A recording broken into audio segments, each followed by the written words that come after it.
Oh, I feel for my brother. What's up, YouTube? If you clicked on this video, you probably want to see how I made one of the best Garmin Livescope transducer mounts on the internet for basically pennies on the dollar, man. If you're not already subscribed, do me a great favor, smash that subscribe button and hit that notification bell so you know when I drop new content. This is gonna be a killer, so stay with me. God bless you, cause you're doing fine. At the end of the day, don't forget about me. As days turn to weeks and weeks. What's up, YouTube? Here it is.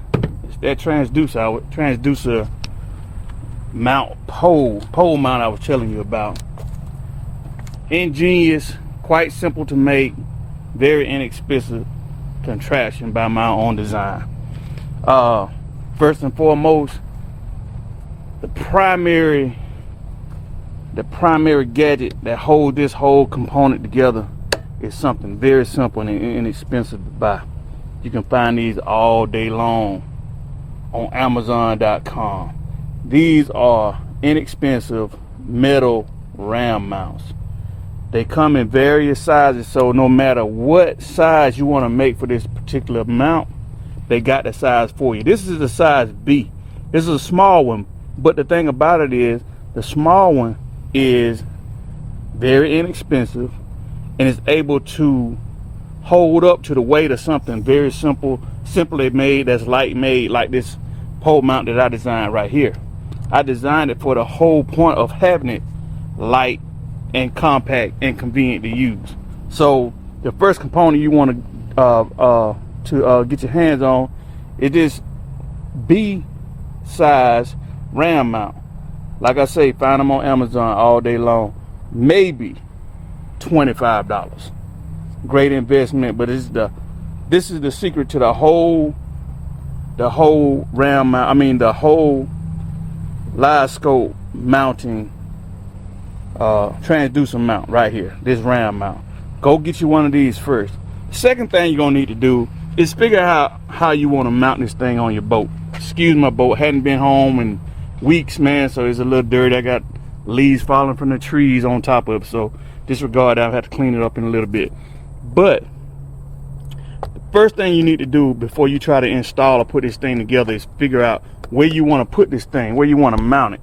Well, once you find out where you want to mount it, you need to find out or find something, some kind of household product that will be sturdy enough that won't bend or give, because regardless, this thing doesn't weigh much, but it's all about leverage. The more weight you put on the end of this transducer, the heavier it will be at the mounting area. So you want to make sure whatever you mount this thing to your boat with is very sturdy. What I did was, the previous mount that I had, it didn't work well, but the good thing about it, it had a hard piece of plastic, very sturdy piece of plastic that that came with it, and I just decided to repurpose it for my own needs. So I took that same piece of plastic that came with my old transducer and just repurposed it for this one right here. I just cut it to size and I used it, I anchored it down to the boat. I got boats going all the way through. If you see these boats here, these 4 boats, I got it going through a piece of aluminum through the body of the boat, and bolted down underneath. And this is more than what I need for strength to hold this RAM mount, because once I got it to the boat, the only real weight is the weight coming from the leverage of this pole. But the mount itself, just mount it to the end, give yourself enough clearance, and that's all you're gonna need. Well, if you don't have one of these, I suggest go to a scrap yard, cut you about a 6-inch piece of 1/4-inch steel, or if you can find a piece of hard plastic, just repurpose that the same way I did mine. You know, use that hard plastic.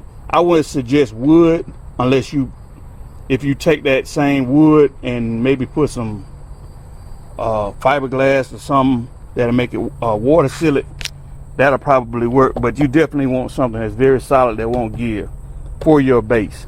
Like I say, 1/4-inch bolts with nuts on them. That's what I use to hold this thing in. And I got, like I said, I got nuts on the back side with washers on it. Same thing with this ram mount. I just use 4 bolts and some lock nuts to hold it down. The same way on the other side. What I did was, let me loosen up so I can show you guys exactly what I'm looking at. Hold that around, excuse me. Okay, this is the back side of the ram mount. I know it looks kind of janky, but it's totally secure. And I know you guys probably can do it better than I did, but I was rushing and I kind of just went with what I had. But what I did was I cut that same piece of aluminum that you can buy at any hardware store for pennies on a dollar. Whatever length, if I you just buy the shortest length I could. Just use that for backing, really. But I cut that same piece of aluminum for a bracket, and I drill holes in it, and I use U-bolts to hold the pipe that I use for the transducer pipe, the thing that the transducer would be mounted to. That's what I use to hold it with. U-bolts. You can get those at like I said, take your time, drill your holes where you need them at, position them right, and then you won't have a janky installation like I got. But it totally works. It doesn't have to be as tight as I really have it, but those lock nuts is not gonna let anything go. But use the U-bolts. You can buy them at Home Depot, Lowe's for like $1, $1 a pack. I mean, very inexpensive. The next thing you're gonna need is the pipe itself. 3/4 inch. I got aluminum. So I know you guys are gonna say, well, where you get your aluminum pipe from? I have no idea. It's been sitting in my yard for so long, and just so happened I never threw it away, but it came in handy. This is not galvanized steel. This is aluminum. It's not magnetic. You know, magnet won't stick to it. I can't tell you where I got it from, but if you guys find it hard to find a piece of 3/4 inch aluminum pipe, the next best thing, if you want to really save money, if you got an old broom, one of those dust buster brooms, they normally have a metal handle that's covered with some kind of water resistant paint. I would use that, and what I would do, all the areas that's actually exposed to water, I would just seal it so it won't rust, and you'll have the same thing that I have here, and that'll be what you actually connect your transducer to. Well, this transducer was a little big for the 3/4 inch pipe that I used, so what I did was, if you guys can see up in there, all I did was I cut a piece of 3/4 inch PVC pipe. Then I cut a strip out of it so it'll be an open ring, and I just put that around that, and then I connected the transducer to that PVC pipe as an insulation to the 3/4 inch aluminum pipe. And all I did was cinch it to the pipe, the cord, or the transducer cord. I cinched it up the pipe with what you call these things, zip ties. All right, but the next best thing, the thing that makes this thing such a great transducer mount, I have no idea what this pipe fitting is, but I would definitely drop the name in the video. It'll be around here somewhere. I drop the name up because I can't think of it right now. But basically, this is for a 3/4 inch fitting.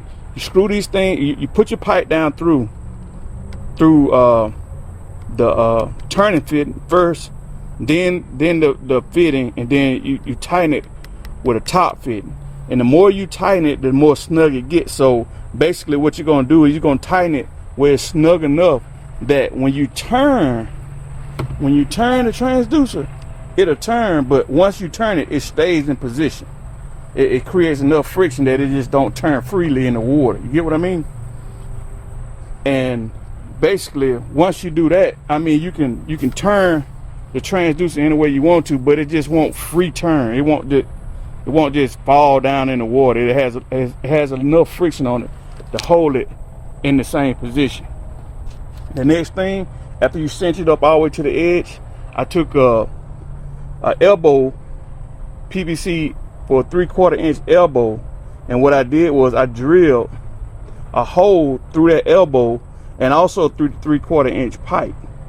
And what I did was I created a connection where it's not the fitting is not glued to the pipe, but it's all the way through. So when I turn the pipe, this the bolt that goes through would turn the aluminum pipe here.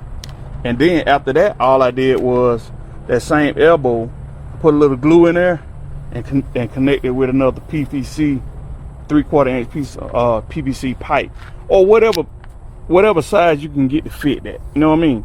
And basically I cut it long enough to where when I'm sitting down in my chair, I don't have to bend over far to turn the transducer.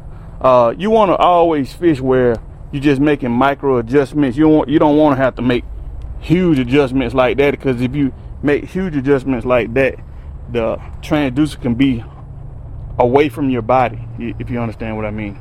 So with that being said, the only thing left to do once you put all this together is, once you make sure that everything fit, you just want to, you can, or you can just leave it like it is.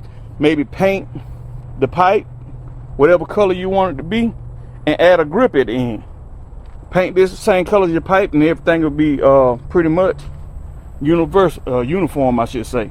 And there you have it, man. You'll have the best Livescope transducer mount that money can buy. I mean, it's look like the video went out on me. But you'll have the best transducer Livescope transducer mount money can buy. But the moment of truth, I guess what all you guys been waiting on is, how does it perform? You know, when you're out there trying to troll, how does this thing work for you? Well, with the ram mount, you just loosen the I don't know what you call this thing. It's tightener here. It's a bolt, really. That's all it is, a bolt. But you loosen the bolt and you just put this transducer mount in whatever position that you prefer. All right, once you lock it in place, that's 90 degrees. Then you just twist the handle and it does the work for you. You know what I'm saying? Now, I know you guys are saying, well, when you're trolling through the water, does it bend a lot? Well, it gives slightly, but not so much that it goes out of position where you lose what you're tracking on your screen. I mean, it stays tight. I mean, if this is a B-size ram mount, if it's not big enough for your apparatus or the way you built this particular mount, like if you want to go bigger, you just buy a bigger ram mount. I mean, this is a B-size. I think it's like 20-25 bucks maybe on Amazon. Just go up to like a D. Just go up big, man. The bigger the ram mount, the more weight it can handle. You know what I'm saying? But I'm doing great with this small one. I actually used it the other night, trolling through the water, did not move, performed excellent. So guys, if this is what you're looking for transducer mount pole for your Garmin Livescope, build it yourself, man. DIY, them boys style. Let me say that, Django 3K style. So there's nothing left to be said, man.